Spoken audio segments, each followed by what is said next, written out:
बारामतीत घडलेल्या विमान अपघातात दादा जिवंत आहेत की नाही याविषयी सगळ्यांच्या मनात एकच प्रश्न आहे. पण या प्रश्नाचे उत्तर आता मिळालं आहे का? अशी घटना घडलेली आहे जिने महाराष्ट्राच्या चेहऱ्यावर हसू आणलं. पण ते हसू नक्की सत्यात होतं की दुसरं काही? महाराष्ट्राच्या चेहऱ्यावर मग हसू ते खोटं होतं का? मुख्यमंत्र्यांनी अशी एक गोष्ट सांगितली की ज्यामुळे दादांच्या चाहत्यांच्या डोळ्यातलं पाणी थांबलं का? हे सर्व प्रश्न पुढे आलेले आहेत आणि नक्की यामध्ये काय झालेलं आहे पहा. चॅनलवरती पहिल्यांदा आला असेल तर चॅनलला जरूर सबस्क्राईब करून घ्या. अजितदादांचा घात झालेला आहे असं रोहित पवार यांनी चक्क सांगितलं होतं. जे लोक दादांवर प्रेम करत होते ते लोक आता हसू लागलेले आहेत, कारण की 28 तारखेला विमान अपघात झाला होता. त्याला आज 16 ते 17 दिवसाहून अधिक कालावधी लोटला आहे, पण सत्य कोणाला माहिती नव्हतं. लोक सगळे भ्रमात होते. दादा जिवंत आहेत, दादा परत येणार अशा बातम्या उडत होत्या. पण अपघात घडला, दादा गेले, दादा परत येणार नाही असा भ्रम झाला होता. पण तो भ्रम आता तुटलेला आहे. दादा जिवंत आहेत, त्यांना कुठे ठेवलेलं आहे या संदर्भाची माहिती देणारी एक बातमी समोर आली आणि दादा जिवंत आहेत, ते परत आलेत असं सांगितलं जात होतं. ते आता कोणत्याही गुन्हेगाराला सोडणार नाही तसंही सांगण्यात आलेलं आहे. दादा आलेत, सोबत एक फाईल घेऊन आलेत अशा प्रकारची एक बातमी व्हायरल झाली होती. त्या बातमीमागचं काय सत्य आहे ते आज आपण बघणार आहोत. ती बॉडी मग दादांची नव्हती का असा सुद्धा प्रश्न एक मोठ्या प्रमाणात अनेक लोकांनी विचारलेला आहे. रात्रीच बारामतीमध्ये घडली घटना ज्याने संपूर्ण महाराष्ट्रातल्या डोळ्याचं पाणी थांबलं. महाराष्ट्रात जल्लोष सुरू झाला, कारण की बारामतीत अचानक मध्यरात्री गाड्या येताना दिसल्या. त्या गाड्या अतिशय हळूहळू येत होत्या. रस्त्यावर कोणीच नसताना त्या गाड्या आल्या. त्या गाड्यातून काही संशयास्पद व्यक्ती उतरल्या. त्यातील एक व्यक्ती ओळखीची होती. लोक उभे होते. त्या व्यक्तीने हात वर केला. हात वर करताच लोकांमध्ये जल्लोष सुरू झाला. आता ती व्यक्ती नक्की कोण होती ते पुढे पाहूया. लोकांच्या अगदी ओळखीचं ते होतं का? ती व्यक्ती एकटी नव्हती, तर तिच्या हातामध्ये फाईल होती. तीच फाईल जिची संपूर्ण महाराष्ट्रात चर्चा होत आहे. ती व्यक्ती कुठे गेली, कुठे थांबली, ती डायरेक्ट वाड्यामध्ये गेली का आणि त्यानंतरच बातमी व्हायरल झाली. मग खरंच ती व्यक्ती दादा होते का? अशा प्रकारच्या बातम्या आता येऊ लागल्या. अचानक त्या गाडीतून असं कोण उतरले की ज्यामुळे लोक आनंदित झाले. ज्या लोकांच्या गळ्याखाली घास उतरत नव्हता ते लोक काल रात्री पोटभर जेवले होते. मग सत्य काय आहे? बारामतीत नेमकं खरोखर काय घडलं? दादा परत आले, दादांच्या हातात फाईल आहे, त्यांनी ती फाईल उघडली, फाईलमधून मोठं नाव समोर आलं अशा प्रकारच्या बातम्या आता समोर येत आहेत. आता लोकांच्या भ्रमाचा भोपळा फुटला आहे का? लोक म्हणतात की अफवा आहे, पण काल जे प्रचंड जल्लोष झाला आहे तो जल्लोष दिल्लीपर्यंत पोहोचला. मग खरंच रात्री त्या काय होतं सत्य बाहेर आलं. लोक इतकी आनंद झाले. गाडीतून नेमकं कोण उतरलं, त्या फाईलीत कोणत्या गुन्हेगाराचं नाव आलं, आता गुन्हेगाराला सोडणार नाही का? अशा बऱ्याचशा मग ज्या गोष्टी होत्या त्या समोर आलेल्या आहेत.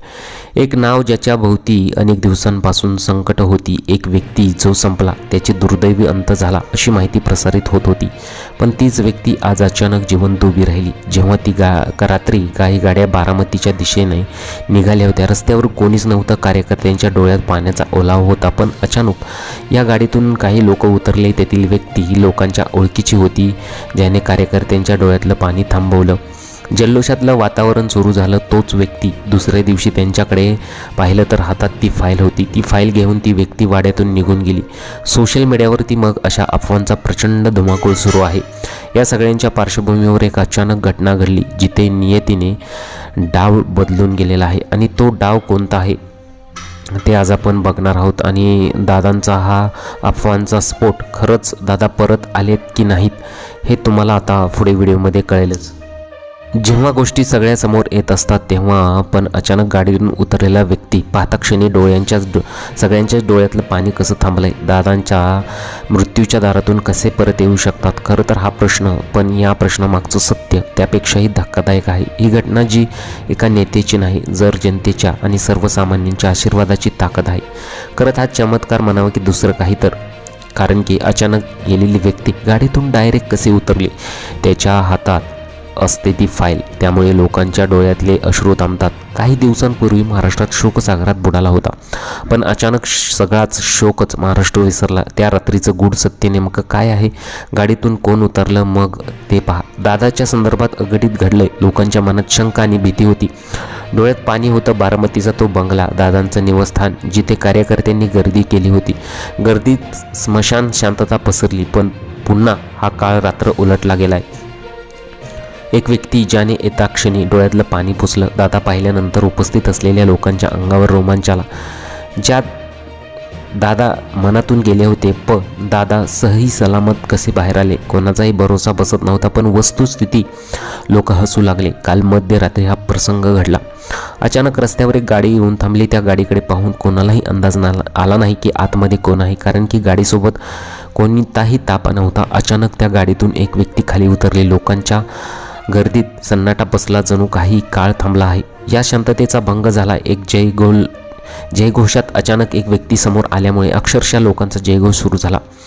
म्हणून लोक लागली की देवतारी त्याला कोण मारे असे लोक म्हणू लागले. अशा प्रकारची बातमी आता महाराष्ट्राच्या गल्लीबोळात देखील व्हायरल झालेली आहे. तर बातम्या सोशल मीडियावरती व्हायरल झाल्या होत्या, पण जी काही माहिती ऐकलेली आहे ती फक्त एक चर्चा आहे. कारण की आपल्या देशाच्या भावना, कोणाच्याही भावना दुखावणं किंवा कोणावरही आरोप करणं हा अजिबात हेतू नाही.